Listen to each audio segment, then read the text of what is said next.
ಈ ವಾರ ನಮಗೆ ಸ್ತ್ರೀಯರಿಗೆ ಸಾಧನೆಯ ಬಗ್ಗೆ 3 ಪ್ರಶ್ನೆಗಳನ್ನು ಶ್ರೀಮತಿ ಸುಧಾ ದೇಶಪಾಂಡೆ ಅವರು ತಿಳಿಸಿಕೊಡ್ತಾರೆ.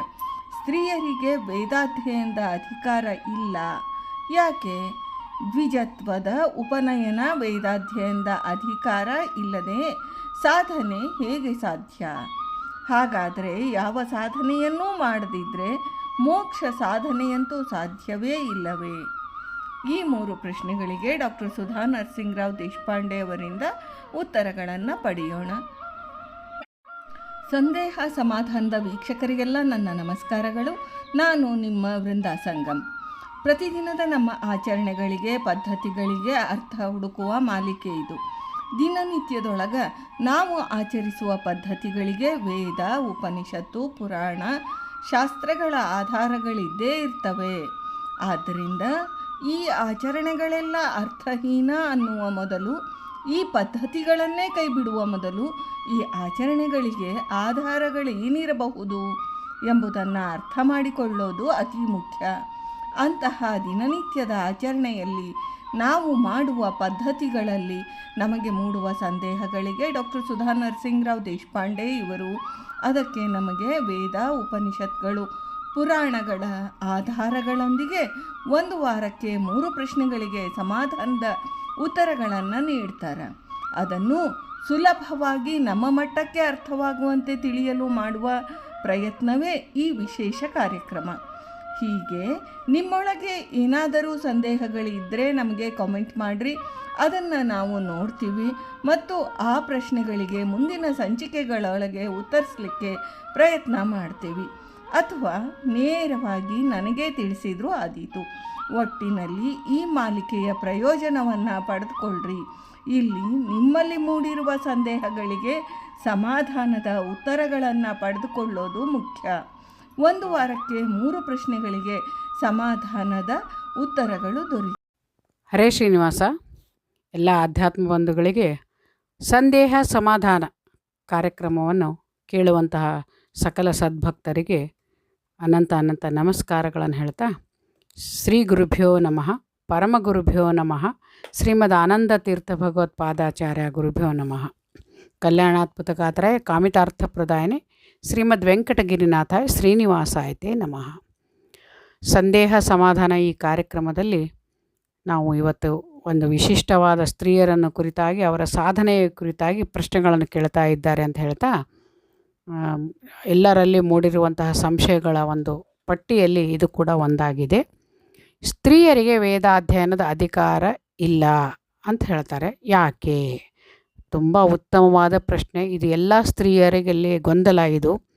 ಸ್ತ್ರೀಯರಿಗೆ ವೇದಾಧ್ಯಯನ ಅಧಿಕಾರ ಇಲ್ಲ ಅಂತಂದರೆ, ಮೊಟ್ಟ ಮೊದಲು ನೋಡೋದಾದರೆ ಸ್ತ್ರೀಯರು ಇದನ್ನು ವೇದಾಧ್ಯಯನ ಮಾಡಿದವರು ಇದ್ದರು. ನಾವು ನೋಡ್ತೀವಿ, ಮೈತ್ರೇಯಿ, ಯಾಜ್ಞವಲ್ಕ್ಯರ ಪತ್ನಿಯರಾದ ಮೈತ್ರೇಯಿ, ಗಾರ್ಗಿ ಇವರೆಲ್ಲ ಏನಂತಂದರೆ ಸಭೆ ಸಮಾರಂಭ, ಜನಕ ಮಹಾರಾಜನ ಸಭೆಯಲ್ಲಿ ಕೂಡ ಅವರು ಪ್ರಶ್ನೋತ್ತರಗಳನ್ನು ಭಾಗವಹಿಸಿದ್ರು, ವೇದಗಳನ್ನು ಅಧ್ಯಯನ ಮಾಡಿದರು ಅಂತ ಬರ್ತದೆ.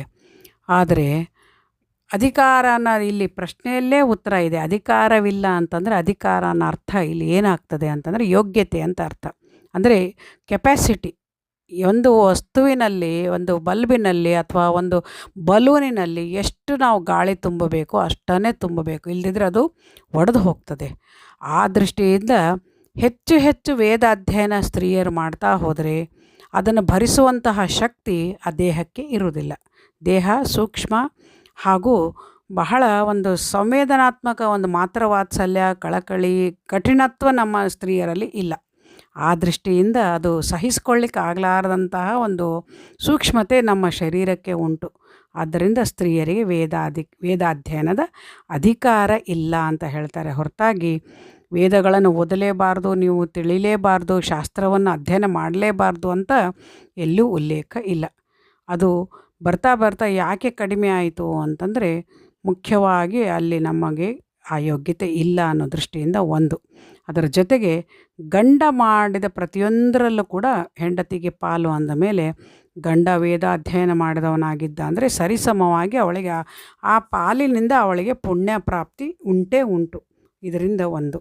ಅದರ ಜೊತೆಗೆ ವೇದಾಧ್ಯಯನ ಇಲ್ಲ ಅಂತಂದರೆ ಅಧಿಕಾರಿತನ ಅನ್ನೋದು ಅರ್ಥ ಅಂತೂ ತಮಗೆ ಗೊತ್ತಾಗಿರ್ಬೋದು ಅಂತ ಅಂದ್ಕೋತೀನಿ. ಅದರ ಜೊತೆಗೆ ಪ್ರಕೃತಿಯ ನಿಯಮಗಳನ್ನು ನಾವು ನೋಡಿದರೆ ಕೆಲವೊಂದು ನಮ್ಮ ದೇಹದ ಒಂದು ನಾಭಿಯಲ್ಲಿ ನಾವು ನೋಡ್ತೀವಿ, ಅಲ್ಲಿಂದನೇ ಮಗುವಿನ ಜನನಕ್ಕೆ ಒಂದು ಕಾರಣ ಆಗ್ತದೆ. ಓಂಕಾರ ಹೇಳುವುದರಿಂದ ನಾಭಿಯ ಮೇಲೆ ಪೆಟ್ಟು ಬೀಳ್ತದೆ. ಆ ದೃಷ್ಟಿಯಿಂದ ಓಂಕಾರ ಇಲ್ಲದೆ ಅದನ್ನು ನಾವು ಓಂಕಾರ ನಾದ ಹಿಡಿಲಾರದೆ ನಾವು ಅದು ವೇದಗಳನ್ನು ಅಧ್ಯಯನ ಮಾಡುವಂತೆ ಇಲ್ಲ ಅನ್ನೋ ದೃಷ್ಟಿಯಿಂದ ಅದು ಇಲ್ಲ. ಅದರ ಜೊತೆಗೆ ಹೆಣ್ಣು ರಜಸ್ವಲೆ ಆಗ್ತಾಳೆ, ಹಾಗೂ ಗರ್ಭಿಣಿ ಆಗ್ತಾಳೆ, ಅವಾಗೆಲ್ಲ ದೇಹ ಎಲ್ಲ ಸೂಕ್ಷ್ಮ ಆಗಿರ್ತದೆ. ಆ ದೃಷ್ಟಿಯಿಂದ ಕೂಡ ಅವಳಿಗೆ ವೇದಗಳ ಅಧ್ಯಯನಗಳನ್ನು ಮಾಡಲಿಕ್ಕೆ ಅಧಿಕಾರ ಇಲ್ಲ ಅಂತ ಒಂದು ಉಲ್ಲೇಖ ಇದೆ. ಹೊರತಾಗಿ ಅಧಿಕಾರ ಅಂತಂದರೆ ನಮಗೆ ತಾಕತ್ತು ಅಂತ ಅರ್ಥ ಮಾಡ್ಕೋಬೇಕು ಹೊರತಾಗಿ ಅದಕ್ಕಾಗಿ ಅಂತಲೇ ಬೇರೆ ನಮಗೆ ಒಂದು ಉಪಾಯವನ್ನು ಕೂಡ ನಮಗೆ ವ್ಯಾಸರಾಯರು ವೇದವ್ಯಾಸರು ನಮಗೆ ಹಾಕಿಕೊಟ್ಟಿದ್ದಾರೆ. ಅದನ್ನು ನಾವು ಬಿಟ್ಟು ನಾವು ಕೇವಲ ವೇದವನ್ನೇ ಮಹತ್ವವನ್ನಾಗಿ ಇಟ್ಕೊಳ್ಬಾರ್ದು ಅಂತ ಹೇಳ್ತಾ, ಎರಡನೇದು ಹೇಳ್ತಾರೆ, ಪ್ರಶ್ನೆ ಕೇಳ್ತಾ ಇದ್ದಾರೆ, ದ್ವಿಜನ್ಮದ ಉಪನಯನ ವೇದಾಧ್ಯಯನದ ಅಧಿಕಾರವಿಲ್ಲವಾದರೆ ಸಾಧನೆ ಹೇಗೆ ಸಾಧ್ಯ? ಇದು ಸರಿಯಾದ ಪ್ರಶ್ನೆ. ಇದು ಯಾಕೆ ಅಂತಂದರೆ, ದ್ವಿಜನ್ಮ ಅಂದರೆ ನಾವು ನೋಡ್ತೀವಿ, ಗಂಡು ಮಕ್ಕಳಿಗೆ 8 ವರ್ಷದ ಒಳಗಡೆ ಅವರಿಗೆ ಉಪನಯನವನ್ನು ಮಾಡಿ ಮತ್ತು ದ್ವಿಜನ್ಮ ಅಂದರೆ ಮತ್ತೆ ಹುಟ್ಟಿದಂಥ ಅರ್ಥ. ಅಂದರೆ ವೇದ ಅಧ್ಯಯನಕ್ಕೆ, ವೇದಕ್ಕೆ ಓದಲಿಕ್ಕೆ ಅರ್ಹನಾದ ಅಂತ ನಾವು ಅವನನ್ನು ಗುರುಕುಲಕ್ಕೆ ಕಳಿಸ್ತೀವಿ ಮಕ್ಕಳನ್ನು. ಹಿಂದಕ್ಕೆ ಇವಾಗ ಕೂಡ ಮನೆಯಲ್ಲಿ ಸಂಧ್ಯಾ ವಂದನಾದಿಗಳು, ಸಾಧನೆಗಳು, ಜಪತಪ ಹೋಮಾದಿಗಳು, ನಿಯಮಗಳನ್ನು ಮಾಡಲಿಕ್ಕೆ ಮಕ್ಕಳಿಗೆ, ಗಂಡು ಮಕ್ಕಳಿಗೆ ಅದು ಸಾಧ್ಯ ಆಗ್ತದೆ. ಮತ್ತು ಸ್ತ್ರೀಯರಿಗೆ ಉಪನಯನ ಇಲ್ಲ ಅಂತ ಹೇಳ್ತಾರೆ. ಯದ್ಯಪಿ ಸ್ತ್ರೀಯರಿಗೆ ಉಪನಯನ ಅಂತಂದರೆ ಮದುವೆನೇ ಉಪನಯನ. ತಮಗೆಲ್ಲ ಗೊತ್ತಿರೋ ಹಾಗೆ ಅಷ್ಟಾವರ್ಷ ಕನ್ಯಾ ಲಗ್ನೇ ಭವೇತ್ ಅಂದರೆ 8 ವರ್ಷಕ್ಕೆ ಮದುವೆ ಮಾಡ್ತಾ ಇದ್ದರು ಹಿಂದಿನ ಕಾಲದಲ್ಲಿ ಹೆಣ್ಣು ಮಕ್ಕಳಿಗೆ. ಆದ ಮದುವೆ ಆಗಿದ್ದೇ ಅವರಿಗೆ ಉಪನಯನ ಅಂತ ಪರಿಗಣಿಸಲ್ಪಡುತ್ತಿತ್ತು. ಮತ್ತು ಅವಳಿಗೆ ವೇದಾಧ್ಯಯನ ಯಾವ ರೀತಿ ಅಂತಂದರೆ, ಅವಳಿಗೆ ಗಂಡನೇ ಗುರು. ಅವಾಗೆಲ್ಲ ನಮಗೆ ಗೊತ್ತು, ಋಷಿಗಳು ತಾವು ಒಂದು ಋಷಿಗಳಿಗೆ ತಮ್ಮ ಹೆಣ್ಣು ಮಕ್ಕಳನ್ನು ಮದುವೆ ಮಾಡಿಕೊಟ್ಟದನ್ನು ನಾವು ನೋಡ್ತೀವಿ. ಅವರಿಂದನೇ ಅವರಿಗೆ ಏನಂತಾರೆ ಪುರಾಣಗಳು, ಅವರಿಗೆ ವೇದಗಳ ಅಧ್ಯಯನ ಇಲ್ಲ ಅಂತಂದರೆ ಅವರಿಗಾಗಿ ಮುಂದೇನಂತಂದರೆ ಪುರಾಣಗಳು ಹುಟ್ಟಿಕೊಂಡು ಮಹಾಭಾರತ ಹುಟ್ಟಿತು, ಭಾಗವತ ಇದೆ. ಇದರಲ್ಲೆಲ್ಲ ವೇದಗಳ ಸಮಗ್ರ ಸಾರವೇ ಮಹಾಭಾರತ. ನಾವು ನೋಡ್ತೀವಿ, ಪಂಚಮ ವೇದ ಅಂತಲೇ ಮಹಾಭಾರತಕ್ಕೆ ಕರೀತಾರೆ. ಅದನ್ನು ವೇದವ್ಯಾಸರು ರಚನೆ ಮಾಡುವುದೇ ಹೇಳ್ತಾರೆ, ಸ್ತ್ರೀ ಶೂದ್ರ ಬಂಧುನಾಮ್ ಅಂತ ಹೇಳ್ತಾರೆ. ಅವರಿಗಾಗಿ ನಾನು ಇದನ್ನು ರಚನೆ ಮಾಡಿದ್ದು ಅಂತ. ವೇದಾಧಿಕಾರಿಗಳು ಇಲ್ಲ ಅನ್ನೋ ದೃಷ್ಟಿಯಿಂದ, ಅವರು ಜ್ಞಾನದಿಂದ ವಂಚಿತರಾಗಬಾರ್ದು ಅನ್ನೋ ದೃಷ್ಟಿಯಿಂದನೇ ನಾನು ಮಹಾಭಾರತವನ್ನು ರಚನೆ ಮಾಡಿದ್ದೇನೆ. ಅವರು ಇದನ್ನು ಅವಶ್ಯವಾಗಿ ಹೇಳಬಹುದು ಅಂತ ಉಲ್ಲೇಖ ಇದೆ. ಮತ್ತು ಹಾಗಾದರೆ ಈ ವಿಷ್ಣು ಸಹಸ್ರನಾಮ ಹಾಗೂ ಭಗವದ್ಗೀತೆಯನ್ನು ಏನಂತಂದರೆ ವೇದದ ಏನಂತಾರೆ ಮಹಾಭಾರತದ ಹೃದಯ ಭಾಗ, ಅವನು ಪಾರಾಯಣ ಮಾಡಬಾರ್ದು ಅಂತ ಅಂತಾರಲ್ಲ ಅಂತಂದರೆ, ಓಂಕಾರ ಹೇಳದೆ ವಿಷ್ಣುವಿನ ಸಹಸ್ರನಾಮಗಳು ಹೇಳಬಹುದು ಅಂತ ಕೆಲವರು ಅಂತಾರೆ. ಅದರಲ್ಲಿ ಸ್ವಲ್ಪ ಗೊಂದಲಗಳಿದೆ. ಅವರವರ ಗುರುಗಳು ಅವರವರ ಪರಂಪರೆಗೆ ಅನುಗುಣವಾಗಿ ಅದನ್ನು ನಾವು ತಿಳ್ಕೊಬೇಕಾಗುತ್ತದೆ. ಆಮೇಲೆ ಗುರುಮುಖೇನ ಯಾವ ಶಾಸ್ತ್ರಗಳ ಕಲಿತರೂ ಕೂಡ ಅದು ನಮಗೆ ಫಲ ಕೊಡ್ತದೆ. ಆ ದೃಷ್ಟಿಯಿಂದ ಅವರವರ ಅವರವರಿಗೆ ಪತ್ನಿಯರಿಗೆ ಗುರುಗಳಾಗಿದ್ದರಿಂದ ಅವರಿಗೆಲ್ಲ ದಶಾವತಾರ ಸ್ತೋತ್ರ, ವಿಷ್ಣು ಸಹಸ್ರನಾಮ, ಭಗವದ್ಗೀತೆ ಮುಂತಾದವನ್ನು ಕೂಡ ಸಂಸ್ಕೃತ, ಹಿಂದಕ್ಕೆಲ್ಲ ಕನ್ನಡ ಇರಲಿಲ್ಲ.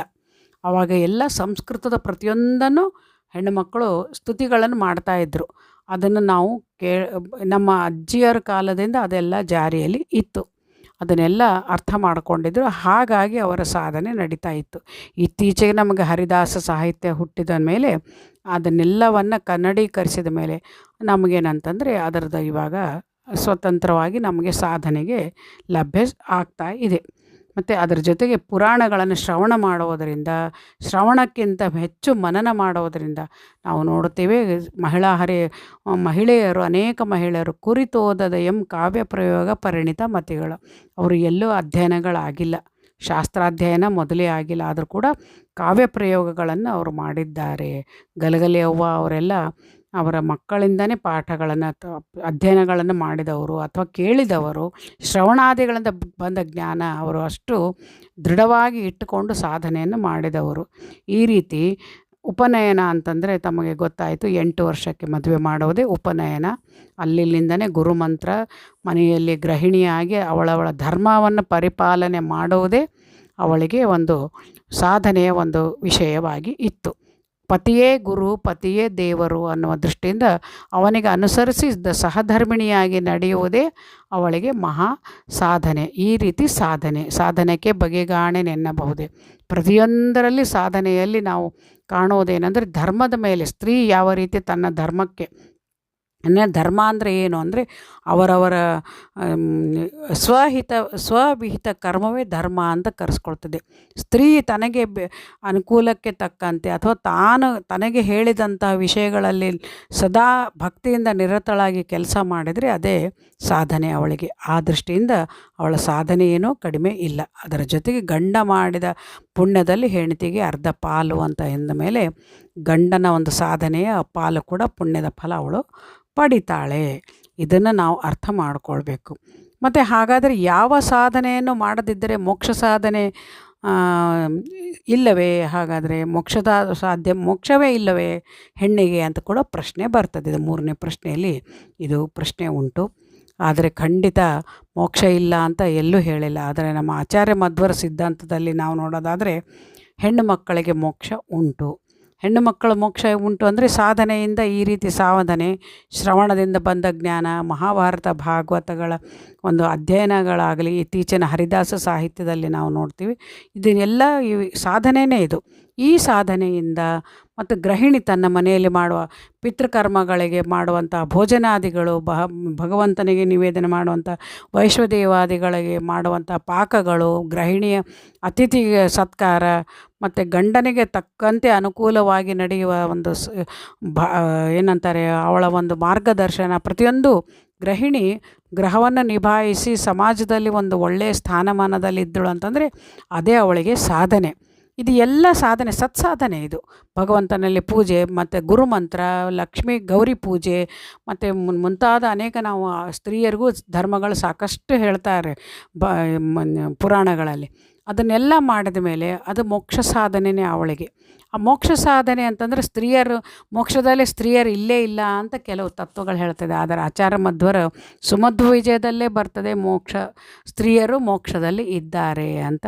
16ನೇ ಸರ್ಗದಲ್ಲಿ ಕೆಲವು ನುಡಿಗಳಲ್ಲಿ ಸ್ತ್ರೀಯರು ಏನಂತಾರೆ ವೈಕುಂಠದಲ್ಲಿ ಕೂಡ, ಮೋಕ್ಷ ಲೋಕದಲ್ಲಿ ಕೂಡ ಸ್ತ್ರೀಯರು ಇದ್ದಾರೆ ಅಂತ. ಹಾಗಂದ್ರೆ ಏನರ್ಥ ಅಂದರೆ ಎಲ್ಲರೂ ಪುರುಷ ಜೀವಿಗಳಾಗಿ ಪುರುಷರಿಗೆ ಮಾತ್ರ ಮೋಕ್ಷ ಉಂಟು, ಸ್ತ್ರೀಯರಿಗಿಲ್ಲ ಅಂತ ಖಂಡಿತ ಇಲ್ಲ. ಯಾವ ಒಂದು ಮಹಾಭಾರತದಲ್ಲಿ ಒಂದು ವಿಷಯ ಉಂಟು, ಏನು ಅಂತಂದರೆ ಯಾವ ಜೀವಿ ಸ್ತ್ರೀಯಾಗಿ ಇರ್ತದೋ ಕಡೆಯವರೆಗೂ ಅದು ಸ್ತ್ರೀಯಾಗಿಯೇ ಗತಿ ಕಾಣ್ತಾಳೆ. ಅಂದರೆ ಮೋಕ್ಷಕ್ಕೂ ಕೂಡ ಸ್ತ್ರೀಯ ರೂಪದಿಂದನೇ, ಅವಳ ಸ್ವರೂಪದಿಂದನೇ ಅವಳು ಮೋಕ್ಷವನ್ನು ಪಡೆಯಬೇಕು. ಪುರುಷ ರೂಪನಾಗಿದ್ದ ಜೀವಿ ಅಂತಂದರೆ ಅವನ ಪುರುಷನಾಗಿಯೇ ಮೋಕ್ಷವನ್ನು ಪಡೆಯಬೇಕು. ಇದಕ್ಕೆ ಹೊರತಾಗಿ ವರ ಅಥವಾ ಶಾಪ ಇದ್ದರೆ ಮಾತ್ರ ಇದಕ್ಕೆ ಅಪವಾದ ಉಂಟು. ಅಂದರೆ ಇಳ ಮತ್ತು ಸುದ್ಯುಮ್ನನ ಕಥೆ ನೋಡ್ತೀವಿ, ತುಂಬೂರು ನಾರದರು ಸ್ತ್ರೀಯಾಗಿದ್ದು ನೋಡ್ತೀವಿ. ಇದು ವರ ಅಥವಾ ಶಾಪದಿಂದ. ಮತ್ತು ಶಿಖಂಡಿನಿ ನೋಡ್ತೀವಿ. ಈ ರೀತಿ ಅವರೆಲ್ಲ ಶಾಪಗ್ರಸ್ತರಾಗಿ ಅಥವಾ ವರದಿಂದ ಎರಡರಲ್ಲಿ ಒಂದು ಇದ್ದರೆ ಮಾತ್ರ ಅದು ಕೇವಲ ದೇಹಕ್ಕೆ ಮಾತ್ರ ಇರ್ತದೆ, ಹೊರತಾಗಿ ಒಳಗಿರೋ ಸ್ವರೂಪ ದೇಹ ಏನಿರ್ತದೆ ಸ್ತ್ರೀಯಾಗಿತ್ತು ಅಂತಂದರೆ ಅದು ಸ್ತ್ರೀ ರೂಪದಿಂದಲೇ ಮೋಕ್ಷ ಪಡಿತದೆ. ಪುರುಷನಾಗಿದ್ದರೆ ಪುರುಷ ರೂಪದಿಂದಲೇ ಮೋಕ್ಷ ಪಡಿತದೆ. ಇನ್ನು ನಪುಂಸಕನಾಗಿದ್ದರೆ ಅಂತ ಕೂಡ ಅದು ಪ್ರಶ್ನೆ ಬರಬಹುದು. ನಪುಂಸಕತ್ವ ಕೇವಲ ದೇಹಕ್ಕೆ ಮಾತ್ರ, ಒಳಗಡೆ ಅದು ಜೀವ ಪುರುಷನಾಗಿ ಇರ್ತದೆ. ಇದು ಕೂಡ ಸಂಶಯವನ್ನು ನಮಗೆ ಮಹಾಭಾರತ ತಾತ್ಪರ್ಯ ನಿರ್ಣಯದಲ್ಲಿ ಆಚಾರ್ಯ ಮಧ್ವರು ತಿಳಿಸಿಕೊಡ್ತಾರೆ ಅಂತ ಹೇಳ್ತಾ, ಸ್ತ್ರೀಯರಿಗೆ ಕುರಿತಾಗಿ ಮೋಕ್ಷದ ಉಳಿದ ತತ್ವಜ್ಞರು ಅಥವಾ ದಾರ್ಶನಿಕರು ಈ ವಿಷಯವನ್ನು ಎಲ್ಲೂ ಉಲ್ಲೇಖ ಮಾಡಿಲ್ಲ. ಆದರೆ ಆಚಾರ್ಯ ಮಧ್ವರು ಮಾತ್ರ ಸ್ತ್ರೀಯರಿಗೆ ಮೋಕ್ಷ ಉಂಟು, ಸ್ತ್ರೀಯರು ಮೋಕ್ಷಾಧಿಕಾರಿಗಳು ಮೋಕ್ಷದಲ್ಲಿ ಇದ್ದಾರೆ, ಮೋಕ್ಷವನ್ನು ಹೊಂದಿದ್ದಾರೆ, ಇದನ್ನೆಲ್ಲವನ್ನು ನಮಗೆ ವಿವರಪಡಿಸ್ತಾ ಇದ್ದಾರೆ ಅಂತ ಹೇಳ್ತಾ, ಈ ಒಂದು ಮೋಕ್ಷಕ್ಕೆ ಕಾರಣವಾದ ಸತ್ಸಾಧನೆಯಲ್ಲಿ ಸ್ತ್ರೀಯರು ತೊಡಗಬೇಕಂತ ಕಳಕಳಿಯಿಂದ ಪ್ರಾರ್ಥನೆ ಮಾಡ್ತಾ ಈ ನನ್ನ 4 ನುಡಿ ನಮನಗಳನ್ನು ಭಾರತೀಶ ಮುಖ್ಯ ಪ್ರಾಣಾಂತರ್ಗತ ಶ್ರೀಕೃಷ್ಣಾರ್ಪಣಮಸ್ತು.